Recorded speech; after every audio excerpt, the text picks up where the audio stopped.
Subscribe करें और bell दबाएं ताकि कोई खबर रह न जाए।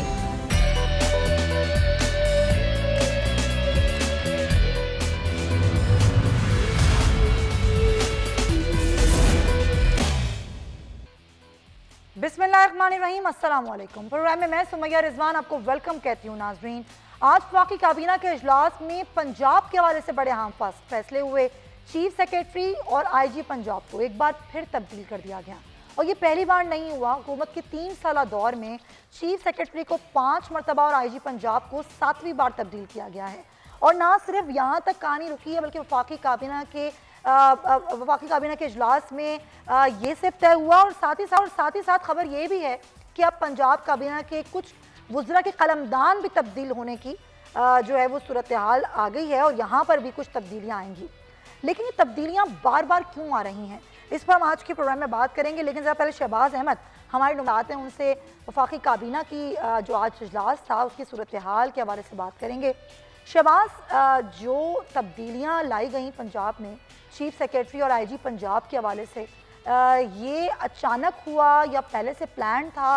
ये हुआ क्या है, अचानक से तब्दीलियाँ क्यों लाई गई हैं?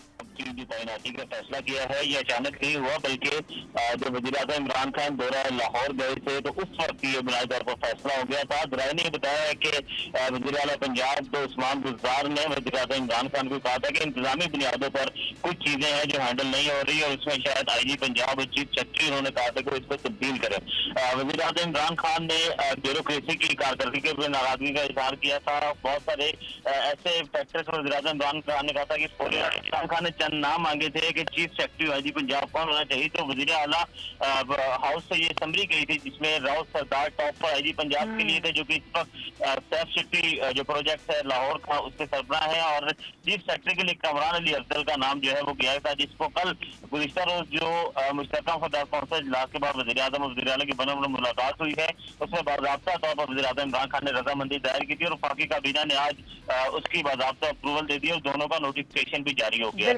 अभी मामला यहाँ तक नहीं रुकना, इंतजामी बुनियादों पर ये हुआ है। अभी जरा ये बता रहे हैं कि वफाकी काबीना है पंजाब की, उसमें भी रद्दो-बदल का इम्कान है, क्योंकि वज़ीर आला ने एक रिपोर्ट पेश की है वज़ीर आज़म को गुज़िश्ता रोज, जिसमें कुछ वज़रा की कारकर्दगी का बताया गया है कि उनको बेहतर करने की जरूरत है। वज़ीर आज़म इमरान खान ने इस पर रजामंदी जाहिर की है कि आइंदा चंद रोज में वज़ीर आज़म इमरान खान चले आप ये कह रहे हैं कि अब ये जो इंतजामी तब्दीलियाँ हैं इसमें वज़रा कलमदान भी बहुत शुक्रिया आपका शहबाज अहमद। लेकिन ज़रा अंदर की खबर जानेंगे, हमारे ब्यूरो हेड लाहौर बाबर डोगर साहब हमारे साथ मौजूद हैं। बहुत शुक्रिया डोगर साहब आपके वक्त का।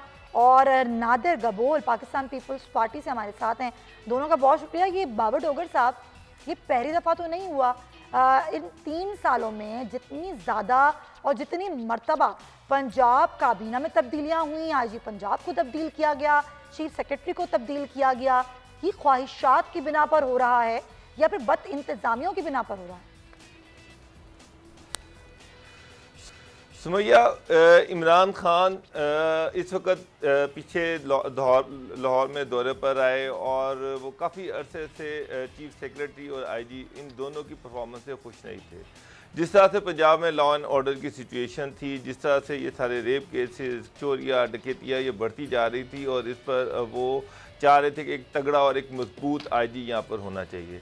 इसी तरह चीफ सेक्रेटरी पंजाब जो आरफिक मलिक हैं, उनकी भी वो परफॉर्मेंस जो थी वो कोई इतनी सेटिस्फैक्ट्री नहीं थी, उससे भी इमरान खान खुश नहीं थे। बल्कि रिसेंटली जो 1-2 मीटिंग्स हुई हैं चीफ सेक्रेटरी के साथ, तो उन्होंने इस पर बड़ा, इमरान खान जो थे वो बहम थे कि क्यों महंगाई इतनी हो रही है और क्यों जो इंतज़ामिया है वो महंगाई पे काबू क्यों नहीं पा रही। तो इस चीज़ पे वो खासे खफा थे पंजाब गवर्नमेंट से। तो इसी वजह से इमरान खान चाह रहे थे कि चीफ सेक्रेटरी जवाब शेख मलिक जो हैं, मैं वो बता दूं कि वो भी कोई इतना इफेक्टिव नहीं थे। इससे पहले ताहिर खुर्शीद प्रिंसिपल सेक्रेटरी थे और ये एक तासुर था कि वो डिफेक्टो चीफ मिनिस्टर भी हैं और डिफेक्टो चीफ सेक्रेटरी भी हैं। पंजाब में सारे इंतजामी फैसले वो कर रहे थे। यहाँ तक कि आपको याद होगा कि PMLN ने एक इल्ज़ाम लगाया था कि पंजाब के 60 डिस्ट्रिक्ट में जो डिप्टी कमिश्नर हैं उनको पैसे दे के लगाया गया और ये भी इल्ज़ाम था कि 2-2 करोड़ रुपया उनसे लिया गया अपॉइंटमेंट का। तो बाद में ना सिर्फ ये कि ताहिर खुर्शीद साहब को चेंज कर दिया गया, बल्कि वो 7 जो डिस्ट्रिक्ट थे उनके डिप्टी कमिश्नर्स को भी चेंज किया गया और उनकी जगह पे नए लोग लाए गए। तो इल्ज़ाम तो बहुत ज़्यादा थे, करप्शन के इल्ज़ाम थे, बैड गवर्नेंस के इल्ज़ाम थे और ये सारी चीज़ें थी। और इस पर इमरान खान जो है वो मौजूदा IG और चीफ सेक्रेटरी की परफॉर्मेंस से खुश नहीं थे। अब एक चीज़ अलग है कि यहाँ पर 6-6 महीने में चीफ सेक्रेटरी और IG चेंज हो जाते हैं। कभी उस्मान बुज़दार जो है उनकी मर्जी का चीफ सेक्रेटरी IG आ जाता है, उसके बाद जब वो आ जाता है तो फिर यहाँ पर ये इल्ज़ाम लगने शुरू हो जाते हैं जी करप्शन बढ़ गई और ये है कि जी अफसरान ऐसे लग रहे हैं जिनकी रेपुटेशन ठीक नहीं है। जब करप्शन के इल्ज़ाम आते हैं तो फिर इमरान खान साहब अपनी चॉइस का बंदा ले आते हैं। पहले भी मेजर आदम सुलेमान को यहाँ पर लाया गया, IG हबीब साहब थे उनको लाया गया, लेकिन वो सख्त थे, उन्होंने गवर्नेंस बेहतर करने की कोशिश की, एडमिनिस्ट्रेशन बेहतर करने की कोशिश की। वो उस्मान बुज़दार या CM सेक्रेटरीट को वहाँ से जो रिकमेंडेशन थी उसको खातिर में नहीं लाते थे और मेरिट पे काम करने की कोशिश करते थे, जिस पर वो 6 महीने से ज़्यादा नहीं चल सके। उसके बाद फिर उस्मान बुज़दार की मर्जी से यहाँ पर एक नया चीफ सेक्रेटरी और IG आ गया, उस पर करप्शन के चार्जेस और बैड गवर्नेंस के चार्जेस लगने शुरू हो गए। अब फिर 2 बंदे लाए गए हैं, ये जो दोनों बंदे हैं कामरान अली अफजल और राव सरदार, इनकी बड़ी अच्छी रेपुटेशन है, बड़े सख्त हैं और इनके बारे में ये है कि ये मेरिट पे काम करते हैं, कोई गलत सिफारिश को एंटरटेन नहीं करते।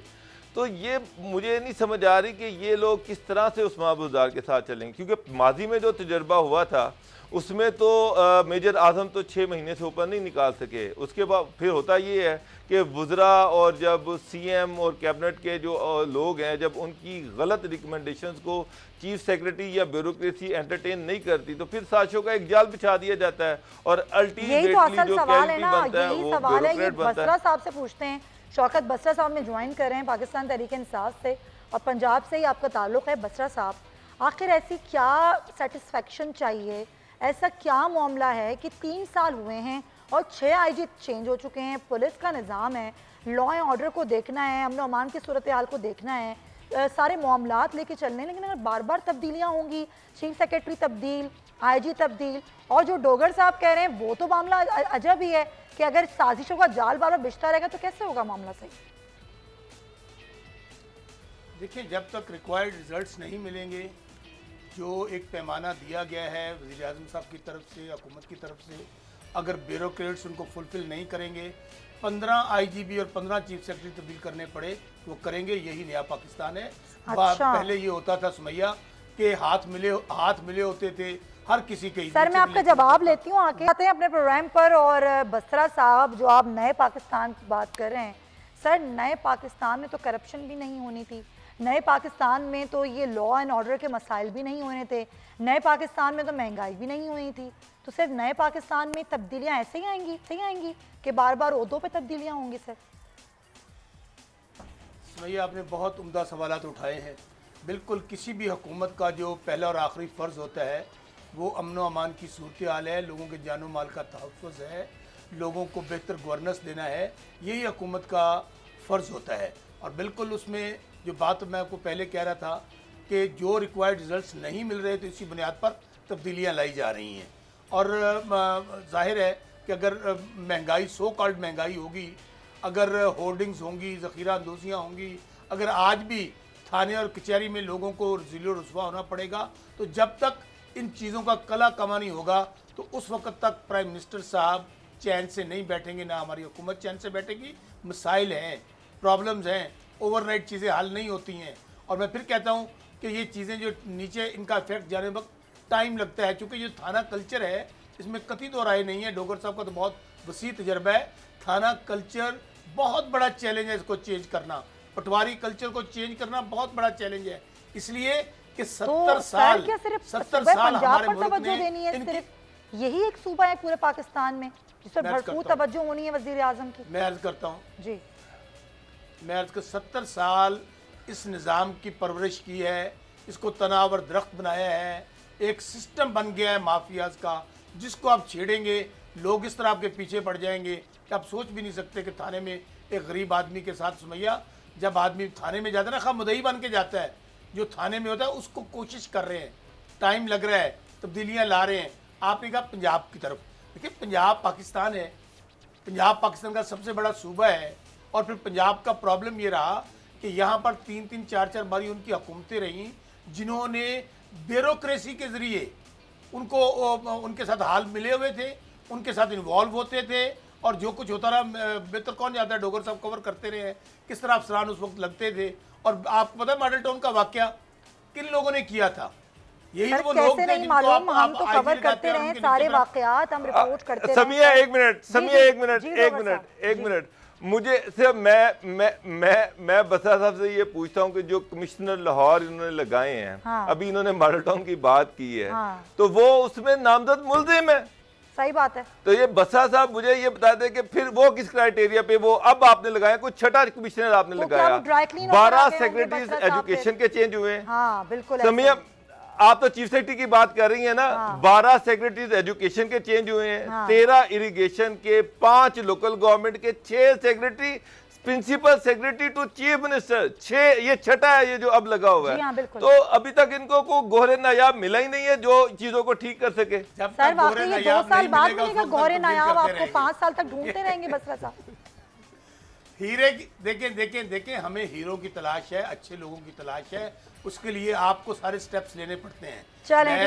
फिर मैं बार बार कह रहा हूँ कि इसमें कोई मैलाफेड इंटेंशन नहीं है, कोई नीयत बुरी नहीं है, चले नीयत बुरी नहीं है, नीयत अच्छी है, नीयत पे सर कोई शक नहीं कर रहा, लेकिन हम ये इस तलाश में नया पाकिस्तान कब बनेगा आप देखें, इन 5 सालों में बनता है या अगर मजीद 5 सदियाँ इसके दरकार होंगी।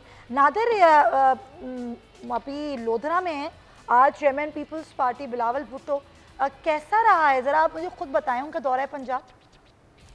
देखिए बिल्कुल मुल्तान भी वो गए थे, उसके अलावा पूरे पंजाब का दौरा कर रहे हैं और बहुत अच्छा रिस्पांस आ रहा है। आप खुद आपका चैनल जिस तरह से उनका इस्तकबाल हो रहा है, जगह जगह इंटरचेंजेस पे वर्कर्स निकल रहे हैं, तो बहुत अच्छा एक रिस्पांस मिल रहा है। और पंजाब की आवाम को लग रहा है कि इस वक्त पीटीआई की जो हुकूमत है उनके पास कोई गेम प्लान नहीं है, सिर्फ उनको एक दफा मौका चाहिए। आप लोगों के पास क्या गेम प्लान है और अभी पार्टी में कौन कौन लोग हैं जिन्होंने शमूलियत इख्तियार कर ली? कोई बड़े नाम शामिल हुए हैं पीपल्स पार्टी में पंजाब से? जुल्फिकार खोसा साहब जो थे उन्होंने रिसेंटली ज्वाइन किया है, बिलावल भुट्टो जरदारी साहब उनके पास भी गए, वहाँ पे भी उनसे मुलाकातें की। उसके अलावा गिलानी साहब ने भी 2-3 शमूलियतें कराई हैं पिछले 2 दिनों में और शमूलियतें होते रहेंगी। वट्टू साहब भी आए हैं रिसेंटली, दोबारा उन्होंने रीज्वाइन किया है। और आप देखेंगी कि पंजाब का जो आवाम है उन्होंने पीटीआई को भी एक मौका दे दिया है, देख लिया कि इनके पास कोई सोल्यूशंस नहीं है। आपने बहुत अच्छा एक पॉइंट रेज किया कि नए पाकिस्तान में तो करप्शन भी नहीं होनी थी, बल्कि मैं एक और चीज़ याद दिलाऊंगा आप सबको। इमरान खान साहब ने कहा था कि जब करप्शन होती है तो आप समझ जाएं कि हुक्मरान करप्ट है।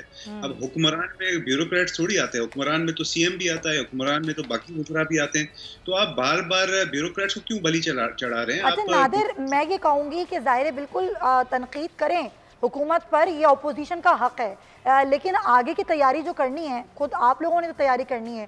पीपल्स पार्टी ज़ाहिर आगे की तरफ देख रही है, 2023 के इलेक्शंस कैसे होने हैं उसकी तैयारियां करनी है जो अभी बिलावल भुट्टो कर रहे हैं। आप मुझे बताएं पंजाब की सियासत में कहाँ है पीपल्स पार्टी? कई लोग नाराज़ हैं और जो इक्का दुक्का लोग शामिल हुए हैं उनकी तो कोई ख़ास पहचान भी नहीं है पंजाब में। देखिए बात सारी सिर्फ ये है कि इस वक्त जो आवाम है वो बहुत ज़्यादा फ्रस्ट्रेटेड है। वो नहीं चाह रही कि कोई जाने माने चेहरे ज़रूर आएँ, वो बस चाह रही है कि किसी का मैनिफेस्टो अच्छा हो, उनकी एक परफॉर्मेंस की हिस्ट्री हो। अब पाकिस्तान पीपल्स पार्टी की हिस्ट्री रही है और अभी स्पेशली सिंध और कराची में आप देख रहे हैं कि किस तरह हम लोग तब्दीलियाँ लाए हैं। जब से मुर्तज़ा वहाब एडमिनिस्ट्रेटर कराची बने हैं, कितनी बारिश हुई है कराची के अंदर, मगर विद इन अ डे और विद इन मैक्सिमम 2 डेज पूरा कराची हमने पानी अभी तक नहीं निकला है बहुत सारे इलाकों से, निकल चुका है। हमारे ऑफिस के रास्ते तक तो पानी नहीं निकला है सर। देखिए कई छोटा अगर एक पडल जमा हो अलग बात है, मगर जिस तरह एक सैलाबी सूरत हाल होती थी और इल्ज़ाम तराशियाँ होती थी एमक्यूएम के मेयर की तरफ से कि जी हमें हुकूमत सपोर्ट नहीं कर रही, सिंध हुकूमत सपोर्ट नहीं कर रही, तो अभी हमने केएमसी के ही फंड से, केएमसी की मशीनरी से हमने करके दिखाया है। कराची में वाकई काम हो, हम यहाँ पे कंपैरिजन अभी नहीं कर रहे हैं कराची या लाहौर का, अभी हम बात करें सियासी सूरत हाल पे कि खुद पार्टीज अपनी सियासी सिचुएशन को किस तरह मजबूत कर रही हैं। चले आपकी बात का जवाब मैं ना बाबर डोगर से लेती हूँ, क्योंकि बाबर डोगर साहब के पास अंदर की खबर है, वो मुझे बताएंगे कि बिलावल भुट्टो का दौरा पंजाब जो था वो कितना कामयाब रहा है। तो डोगर साहब, ये मुल्तान में जो 2 शख्सियात हैं जिन्हें शमूलियत करवाई गई है मकामी क़यादत की जानिब से, ज़रा मुझे बताएंगे उनका बैकग्राउंड क्या और कितनी कामयाबी हासिल हुई है बिलावल भुट्टो साहब को? समैया इससे पहले आसिफ अली जरदारी भी आए थे, वो लाहौर में एक हफ़्ता गुजार के गए, उन्होंने खासी मुलाकातें की, लेकिन किसी कदावर शख्सियत ने उनको ज्वाइन नहीं किया। अब इन्होंने यूसुफ गिलानी और मखदूम अहमद महमूद उन दोनों को ये टास्क दिया था कि जनूबी पंजाब से मैक्सिमम ज्वाइनिंग होनी चाहिए। ऐलानात ये किए गए थे कि नून लीग के साथ फेसेस जो हैं वो पीपल्स पार्टी को ज्वाइन करेंगे, लेकिन अभी तक नून लीग का कोई, और जिसमें एमपीएस और एमएनएस के नाम थे, नाम नहीं थे, बल्कि ये था कि एमपीएस और एमएनएस ज्वाइन करेंगे, लेकिन कोई भी सर्विंग पीएमएलएन का एमपीए या एमएनए फिलहाल पे पार्टी को ज्वाइन नहीं कर रहा। लेकिन मैं आपको एक चीज़ बता दूं कि देखिए लाहौर पंजाब में लास्ट जो इलेक्शन हुआ था वो था खुशाब का। खुशाब में जो पीएमएलएन ने जीता था उनके कैंडिडेट को 78,000 वोट पड़े थे और पीटीआई को 66,000 वोट पड़े थे। जो पीपल्स पार्टी का कैंडिडेट था उसको 227 वोट पड़े थे, जबकि पुलिस स्टेशन की तादाद 240 थी, और वो खुद भी पीटीआई के कैंडिडेट का पोलिंग एजेंट था और साथ साथ पीपल्स पार्टी के टिकट पे इलेक्शन भी लड़ रहा था। उसी बुनियाद पे कायरा साहब को नोटिस भी किया गया था कि जनाब ये क्या बात हुई कि हमारा आपने किसको टिकट दे दिया जो कि वहाँ पे पोलिंग एजेंट बना हुआ है, और सेकेंडली कि सिर्फ 227 वोट, तो ये क्या परफॉर्मेंस है। इसके बाद आप देख लें कि जितने भी यहाँ पर इलेक्शन हुए पीपल्स पार्टी के जो कैंडिडेट्स हैं उनको बुरी तरह से शिकस्त हुई। तो मुझे तो एज सच सेंट्रल पंजाब में तो कोई ऐसे आसार नज़र नहीं आ रहे। जो कि राजा साहब को इन्होंने अब सदर बनाया है और उनसे बड़ी उम्मीदें वाबस्ता की हैं कि वो शायद कोई बड़े नाम लेके आएंगे, लेकिन जो नज़र आ रहा है कि नून लीग वो भी अभी इंटैक्ट है और पीटीआई जो है वो भी उनकी गवर्नमेंट है, गवर्नमेंट को छोड़ के तो कोई नहीं जाएगा। यहाँ पर तो ये भी इतलात हैं कि जहांगीर 3 ग्रुप के जो 22-23 लोग थे उनमें से 11 लोग पीटीआई में वापस आ चुके हैं। तो फिलहाल मुझे तो कोई ऐसा चांस नज़र नहीं आ रहा कि यहाँ से कोई बड़े नाम जो हैं वो पार्टी को ज्वाइन करेंगे। जी नादिर आप बताएं। आप जी बिल्कुल, मैं वही बात कर रहा था। बिल्कुल आपके ब्यूरो चीफ बिल्कुल सही फरमा रहे हैं कि हमारी जो माजी में परफॉर्मेंस रही है पंजाब में in terms of election result तो इतनी कोई प्रॉमिसिंग नहीं रही है, मगर जनूबी पंजाब के साथ जो इन्होंने धोखा किया है पीटीआई ने, उसके बाद स्पेशली जनूबी पंजाब की जो आवाम है, क्योंकि वो चाहते हैं कि उनका एक अलग सूबा बने, उनकी एक प्रॉपर रिप्रेजेंटेशन हो, तो वो सिर्फ पाकिस्तान पीपल्स पार्टी की तरफ ही देख रहे हैं, क्योंकि पाकिस्तान पीपल्स पार्टी ही वो सियासी पार्टी है जो कि एक मैनिफेस्टो में उसके शामिल है कि खुद मुख्तारी हर सूबे की के बोलने वाले की एक अलग रिप्रेजेंटेशन हो। और एक इन्होंने एक्सपेरिमेंट कर लिया ना बेसिकली। खुसरो बख्तियार साहब एक पार्टी उन्होंने बनाई थी सिराइकी राइट्स के लिए, मगर फिर खुद पीटीआई में शामिल होकर मिनिस्टर बन के खामोश होकर बैठ गए, अपने इलाकों में विजिट नहीं करते इनके जितने एमएनएज एमपीएज हैं। तो उसके बाद पंजाब की आवाम, स्पेशली जनूबी पंजाब की आवाम, उसके पास कोई और ऑप्शन ही नहीं, कोई चारा ही नहीं है बनिस्बत इसके कि वो पीपल्स पार्टी को एक मौका दें। और आप ये कह रहे हैं कि उनके पास कोई ऑप्शन ही नहीं है, लेकिन ये कैसे हो सकता है कि अगर आपको इतने कम वोट पड़ते हैं, और ये कभी कोई बहुत पुरानी बात नहीं है, हालिया ही बात है, तो वो कैसे कोई आएगा? इसके लिए पीपल्स पार्टी को पहले खुद स्ट्रांग होना पड़ेगा। बसरा साहब चलें, अगर अपोजिशन आपके लिए ख़तरा नहीं है सर, तो एक चीज़ बहुत बड़ा ख़तरा है और वो है बढ़ती महंगाई। अभी जो पंजाब में आटे की और चीनी की कीमतें बढ़ रही हैं, हुकूमत कह रही है कि हम जो फ्लोर मिल्स को दे रहे हैं वो 15 सितंबर से अब सस्ती गंदम रिलीज़ करेंगे, लेकिन उससे पहले जो ज़ख़ीरा अंदोज़ हैं, जो ज़ख़ीरा अंदोज़ी कर रहे हैं, उसके खिलाफ क्या कार्रवाई हो रही है पंजाब में? समैया बिल्कुल आपने दुरुस्त कहा कि अपोजिशन तो ख़तरा है, हुकूमत को बिल्कुल कोई ख़तरा नहीं है। और जहाँ तक आपने महंगाई वाला सवाल उठाया है, यही हमारे लिए रियल चैलेंज है, जिसके लिए अभी आप थोड़ा जो पहला हम टॉपिक डिस्कस कर रहे थे कि आपने चीफ सेक्रेटरी को बदल दिया, आप नीचे सेक्रेटरीज को बदल रहे हैं, डिप्टी कमिश्नर्स को बदल रहे हैं, आप पूरी एक हायरार्की में चेंज ले। उसकी बड़ी मेन रीज़न ही यही है कि आइडियल लॉ एंड ऑर्डर की सिचुएशन और गुड गवर्नेंस के लिए ज़ाहिर एक कॉम्बिनेशन होता है आपके एक सियासी। लेकिन हैरान कौन बात ये बसरा साहब, इन 3 सालों में आपको आइडियल बंदा नहीं मिल रहा जो ये सारे निज़ाम को ठीक कर सके। वो कब मिलेगा? क्या वो मिल चुका है? अब जो नए नाम है वो आइडियल है? समैया हीरा एवं नहीं लभदा हुंदा, हीरे लभण लगे बड़ा रोलना पैंदा है। इसलिए आप थोड़ा सा वेट करें। आप चाहती हैं कि हीरा, देखिए ना, आप अगर डायमंड की तलाश में निकल पड़े सर, आप डायमंड जरूर तलाश करें, लेकिन उसको तराशते आवाम को कोयला ना बनाएं। बस एक काम जरूर कीजिए आप। नहीं, देखिए मैं आपको अर्ज करूँ समैया कि जहाँ तक तरक्याती कामों के हवाले से लोगों को ज़िम्मेदार हमारा अल्हम्दुलिल्लाह इस वक्त बहुत मतलब मैं भी छोटा किसान जिम्मेदार हूँ, यकीन माने अरसा दराज बाद किसान की सुनी गई है। आपका यूथ लोन प्रोग्राम है, एहसास प्रोग्राम है, हेल्थ कार्ड है, लेकिन जो बात आप कह रही हैं रीज़न क्या हो रही है कि हमारे जो मैजिस्ट्रेट साहबान वहाँ पे लगे हुए हैं, जो फूड प्राइस कंट्रोल कमेटियां हैं, सिस्टम चेंज करेंगे, यही असल पॉइंट है सर। टाइम हो गया, मुझे ब्रेक लेनी है। बहुत शुक्रिया शौकत बसरा साहब आपका, और नादिर आपका भी बहुत शुक्रिया, और बाबा डोगर साहब आपका शुक्रिया। पॉइंट ये है कि सिस्टम तब्दील करना है, ओहदों की तब्दीली इतना शायद कोई तब्दीली ना लाए, जितना सिस्टम तब्दील होगा तो वाकई आवाम को तब्दीली नजर आएगी, अमन अमान भी होगा और महंगाई भी कम होगी। एक ब्रेक लेंगे, वापस आएंगे, अफगानिस्तान की सूरत हाल पर बात करेंगे।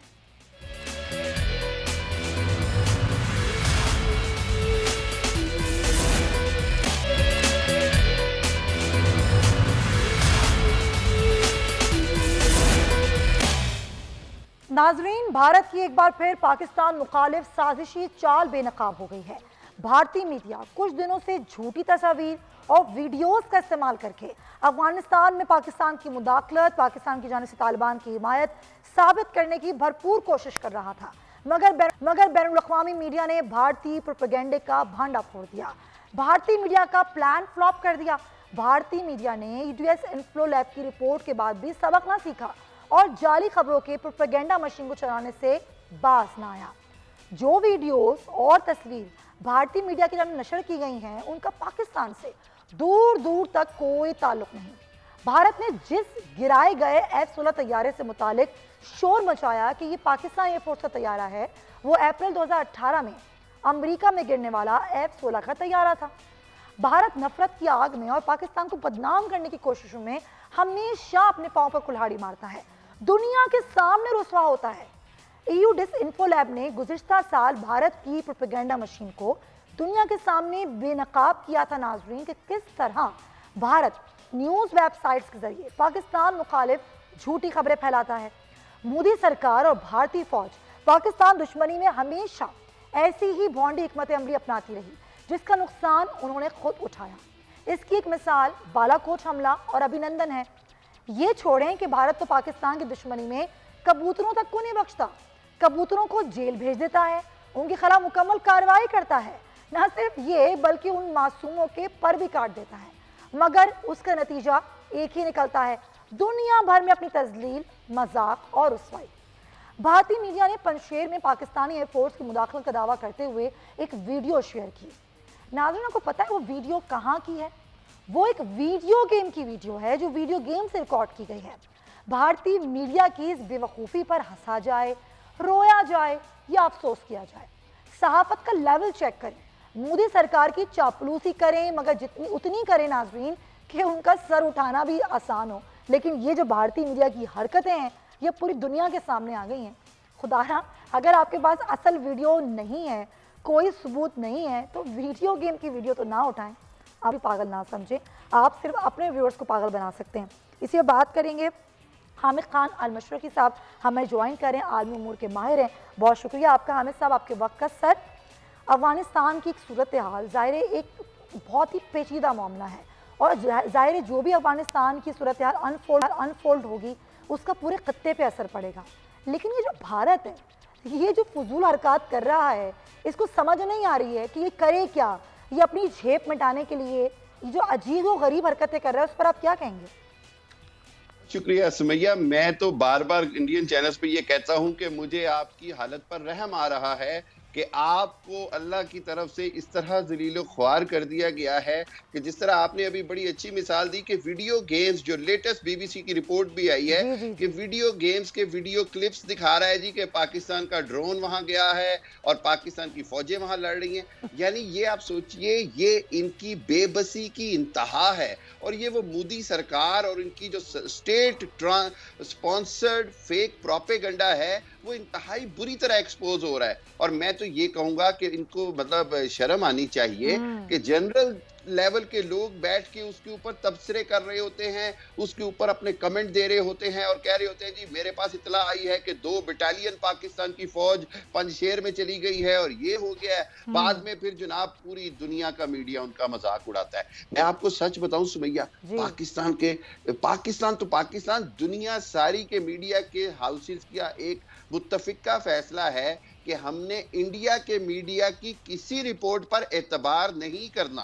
आप सोचिए कि इंडिया का जो लेवल ऑफ ट्रस्ट है वो जीरो है पूरी दुनिया में मीडिया का। और उसकी वजह यही है कि चाहे वो कश्मीर का मसला हो, चाहे वो खालिस्तान का मसला हो, और अब ताज़ा अफगानिस्तान की सूरत हाल हो जिसमें वो हर तरह से कोशिश कर रहा है कि खाना जंगी का माहौल दिखा दूं, जबकि अफगानिस्तान में पूरा अमन है। 1-2 लोगों के कोई क्लिप्स उठा के कह देता है जी ये वहां पर नारे लग रहे हैं। फिर अफगानिस्तान के डायरेक्ट जो सहाफी हैं जिम्मेदार, वो डायरेक्ट BBC, CNN और दूसरे चैनल्स पे कह रहे हैं कि ये सब झूठ है। कहते हैं कि सियानी बिल्ली खंबा नोचे, ये मुहावरा उन पर परफेक्ट जाता है। ब्रिगेडियर हारिस नवाज साहब हमारे साथ हैं, उनको भी शामिल करते हैं। वेलकम हारिस साहब। ये जो कर रहा है इंडियन मीडिया के वीडियो गेम्स की वीडियो उठा रहा है और 2018 अप्रैल का अमेरिका का F-16 तैयारा दिखा रहा है, क्या समझ नहीं आ रहा है भारत को कि हम करें क्या आखिर? देखें सुमैया, बात यह है कि ये इतनी सख्त प्लाट का शिकार हैं, ये इतने सफ़े मातम में बचा हुआ है, इनको कुछ समझ नहीं आ रहा कि जो इनकी इन्वेस्टमेंट अफगानिस्तान में थी $2 बिलियन की, फिर उसके बाद जहाँ उनको फौकियत थी, उनकी ट्रेनिंग कर रहे थे, टोटल कंट्रोल कर रहे थे अमेरिकन के साथ मिलके, वो सारा कुछ उनको ख़त्म होता डूबता हुआ नजर आ रहा है। और उसके बरक्स पाकिस्तान में सूरज चढ़ रहा है। पाकिस्तान के तालिबान से वैसे भी ताल्लुकात अच्छे हैं। पाकिस्तान ने उनको यही कहा है जी कि आप अपनी हुकूमत बनाएं, इंक्लूसिव पॉलिटिकल गवर्नमेंट बनाएं और तमाम इस खित्ते के ममालिक उनको सपोर्ट करेंगे। फिर साथ ही जो तालिबान ने ये अनाउंस कर दी कि जी आप हमारी सरजमीन कोई इस्तेमाल नहीं कर सकता किसी के खिलाफ। नंबर 2 था कि पाकिस्तान के साथ उनके बहुत अच्छे ताल्लुकात हैं, हम उनके तमाम तहफ़्फ़ुज़ात को दूर करेंगे। तो ये ऐसी चीज़ें हैं जो इंडिया में अजीब के वॉल को जितने जूते इंडिया में मार रहे हैं लोग, वो कभी आज तक नहीं पड़े।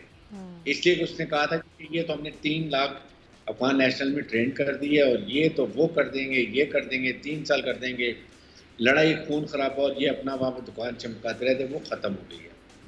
और ये जनरल बख्शी की हैरानी है कि इतना सीनियर ऑफिसर और वो इतना बड़ा झूठा प्रोपेगेंडा कर रहा है पाकिस्तान के खिलाफ कि आपके SSG के जो कमांडर है वो वहाँ पर मौजूद हैं। 2 बटालियन हुई हैं। उसके बाद हमारे टैंक है, 155 मीडियम आर्टिलरी रेजिमेंट है। फिर उसके बाद आपके टैंक हेलीकॉप्टर्स हैं, ड्रोन टर्की ने दी में। I think he is gone mad. ये उनको जाहिर है कि इंडियन गवर्नमेंट को फीड कर रही है कि जी आप जो बोले, उनको अपनी एज का, अपनी रैंक का भी नहीं एहसास हो रहा है। आई थिंक उनको इस बात पर शर्म आनी चाहिए।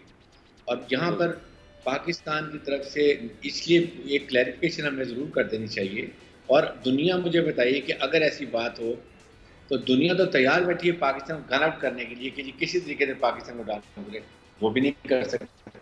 और मजे की बात ये हारिस साहब कि ये जो प्रोपेगेंडा क्रिएट किया इंडियन मीडिया ने, उसको अपोलोजाइज करें सोशल मीडिया पर, ट्वीट्स डिलीट करके, वहाँ पर अपोलॉजीज करके, वहाँ पर माफ़िया मांग के आप आएँ और ऑन एयर आके माफ़ी मांगें अपने व्यूअर्स से, उनसे माफ़ी मांगे जिनको आप गुमराह कर रहे हैं, बजाय ये कि सोशल मीडिया की हद तक माफ़ी मांग रहे हैं। और ये चैनल जिन्होंने ये वीडियोस नशर की हैं वो अपनी वीडियोस ट्वीट से हटा रहे हैं, ट्विटर से हटा रहे हैं, ना कि यहाँ आके क्लैरिफिकेशन करें। हामिद साहब, ये जो प्रोपेगेंडा किया जा रहा है, डिसइंफो लैब है, फेक न्यूज़ एजेंडा है, गलत इंफॉर्मेशन पूरी दुनिया को देना है, भारतीय आवाम को देना है, आप अग्री करेंगे इस चीज़ से कि इंडियन मीडिया को आके अपनी ऑनियर अपोलोजाइज करना चाहिए, ना कि वहाँ से ट्वीट डिलीट करें और ट्विटर पे माफिया मांग रहे हैं?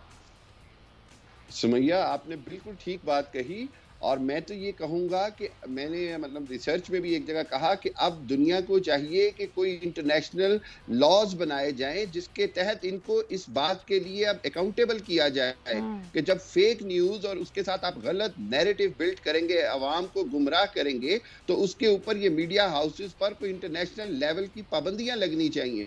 इसके साथ साथ मैं तो ये समझता हूं कि देखें, अल्लाह का शुक्र है, बिल्कुल ब्रिगेडियर साहब ने सही कहा कि अब पाकिस्तान का टाइम है। पाकिस्तान की कोशिशों से आज चाइना, रशिया, तुर्की सब मिलकर अफगानिस्तान में तालिबान को तस्लीम करने को तैयार है, हुकूमत को सपोर्ट करने को तैयार है। दूसरी जानिब अजीत दोवल डॉक्ट्राइन मुकम्मल तौर पर फेल हो गई, 3 लाख फौजियों ने कोई मज़ाहमत नहीं की, और उसके साथ साथ इंडियन मीडिया का झूठे प्रोपेगेंडा का ये आलम है कि उन खवातीन को मीडिया पर बिठा रहा है अफगानी दिखा दिखाकर जिनको ना पश्तो आती है ना फारसी आती है, और उनका अफगानिस्तान से कोई ताल्लुक नहीं होता। मतलब खुद काबुल से डायरेक्ट सहाफी मेरे साथ थे और उन्होंने कहा कि बीबी जो आप ये स्टूडियो में बैठी हैं, मैं चैलेंज करता हूं कि आप अफगानी ही नहीं है। यानी ये गिरावट की इंतहा है, ये दुनिया को गुमराह करने की इंतहा है। और मैं आपको एक और बात बताता चलूं कि ये ज्यादा दिन तक चलने वाली कहानी नहीं है। ये खुद ब खुद इनका खुद ब खुद एक्सपोज हो रहे हैं, और मोदी की मकबूलियत खुद इंडिया में दिन ब दिन गिर रही है। अजीत दोवल, अमित शाह और ये सारों की जो मकबूलियत है ये इतनी गिर रही है कि जो वहां पर यूपी में और दूसरी जगह इलेक्शंस हो रहे हैं, वहां तरह तरह के सवालात उठाए जा रहे हैं। और इंडिया जो है वो तो बहाने ढूंढता है। अगर कोई ऐसी बात हो तो वो तो पाकिस्तान के खिलाफ पूरी दुनिया को इकट्ठा करे, लेकिन पाकिस्तान ने अफगानिस्तान में अमन में किरदार अदा किया है। आज जो अफगानिस्तान में अमन है उसमें पाकिस्तान की कोशिशें हैं, पाकिस्तान की सब कुछ शामिल है, और पाकिस्तान उस पे खुश है। और पाकिस्तान चाहता भी यही खत्ते में अमन हो, सारे खत्ते में अमन होगा तो पाकिस्तान में अमन होगा। मुदाखलत नहीं कर रहे, बिल्कुल अमन का साथ दे रहे हैं। हम तालिबान जो अवाम की मर्जी से हुकूमत ला रहे हैं,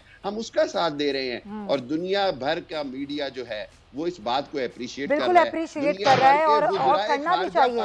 लेकिन अभी जो अफगानिस्तान की सिचुएशन है, जरा उस पर भी मैं बात करना चाहूंगी, क्योंकि अफगानिस्तान में अभी गुर्बत है, बेरोजगारी है, वहाँ पर अभी जो एक फूड इन्फ्लेशन है वो बहुत ज़्यादा बढ़ गया है।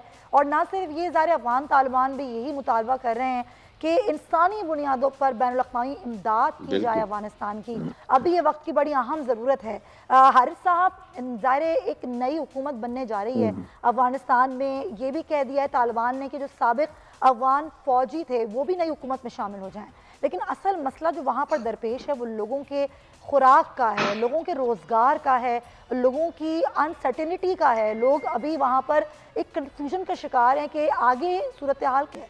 आपको क्या लगता है दुनिया को अभी किस तरीके से मदद करने की ज़रूरत है अफगानिस्तान की, ख़ास तौर पर माली मदद, जो कि उनको बहुत ज़रूरत है अभी इसकी?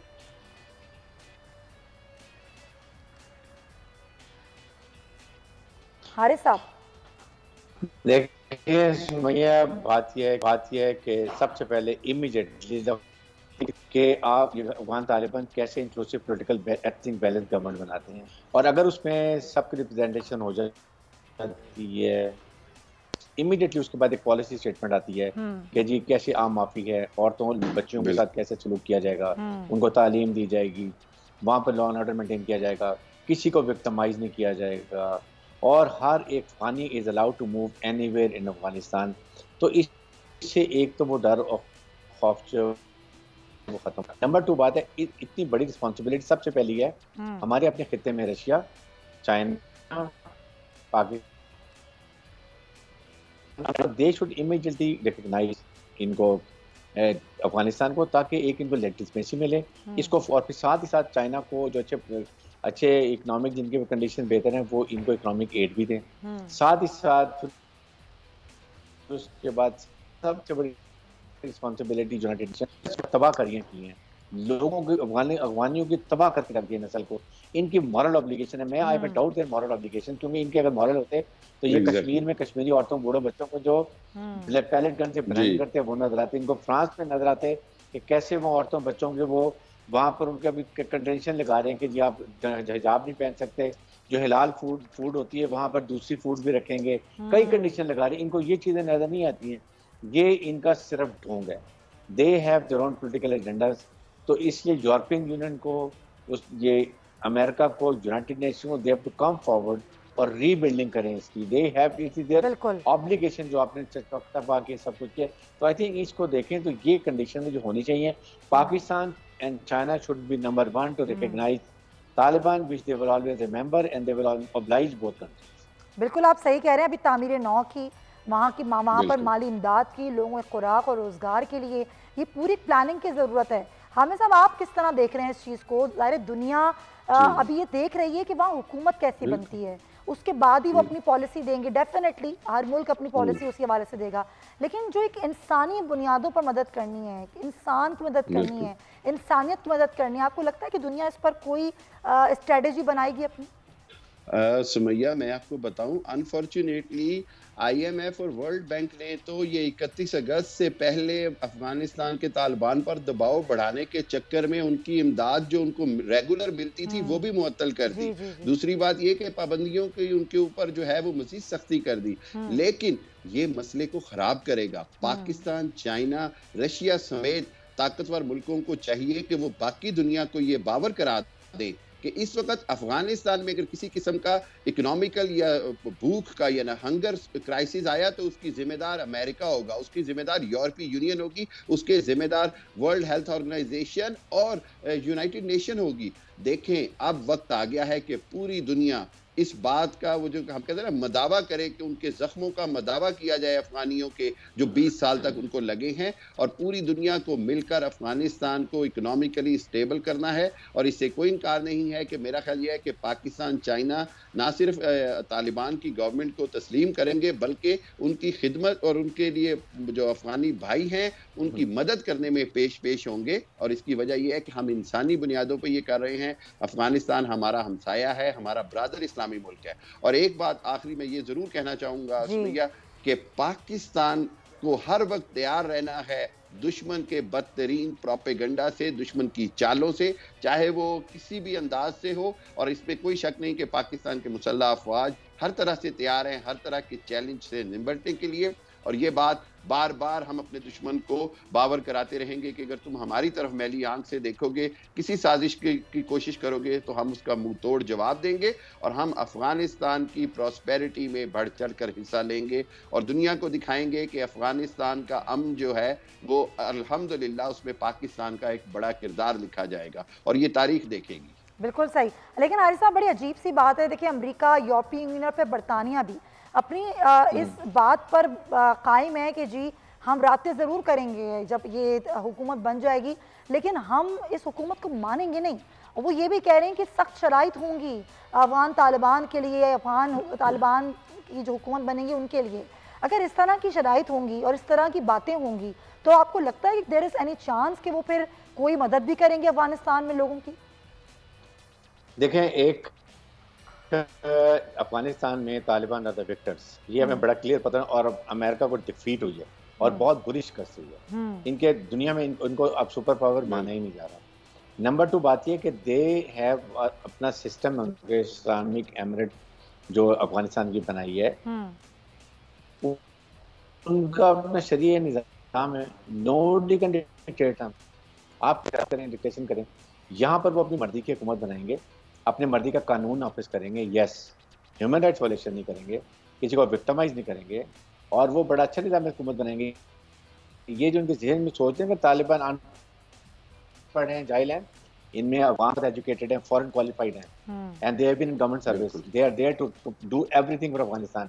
नंबर 2 बात ये है कि ये इनकी मॉरल ऑब्लिगेशन है, ये जान के अंडर प्रेशर कर रहे हैं।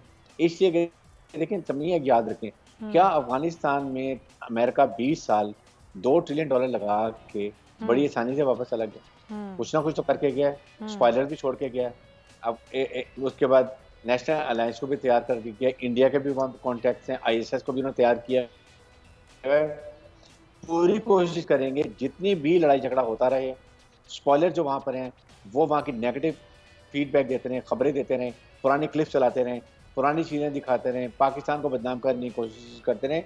This will happen, this is the best कि पाकिस्तान, अफगान, तालिबान, चाइना ये सब मिलके इसको, इस एनिमी के प्रोपेगेंडे को डिफीट करें। They have to make a strategy, इसका हल निकाल सकते। राइट, अब ज़रा कुछ इस पर बात कर लें आखिर में हामिद साहब कि पाकिस्तान के ऊपर क्या असरात बनते हैं। जो भी हुकूमत तालिबान की जिस तरह की बनती है, ज़ाहिर है अभी उस पर ताख़ीर भी हो रही है, उस पर ही बात बहुत हो रही है कि ताख़ीर क्यों की जा रही है, लेकिन पाकिस्तान पर क्या असरात मुरतब होंगे इसके, और पाकिस्तान इसको किस तरह लेके चले? देखें सुमैया, पिछले एक हफ्ते में दुनिया के 4 वज़राए ख़ारजा ने पाकिस्तान का दौरा किया, नेदरलैंड, जर्मनी, इंग्लैंड, ठीक है ना।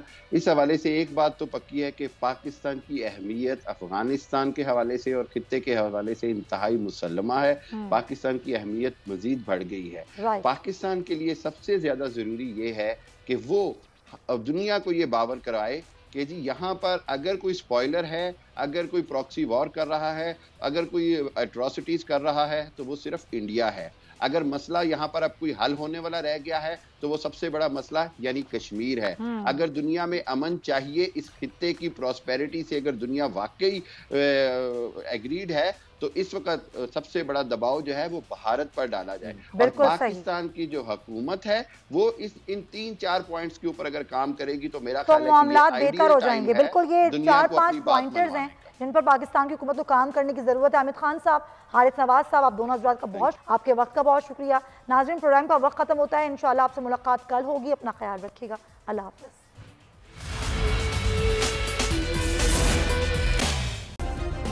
सब्सक्राइब करें और बेल दबाएं ताकि कोई खबर रह न जाए।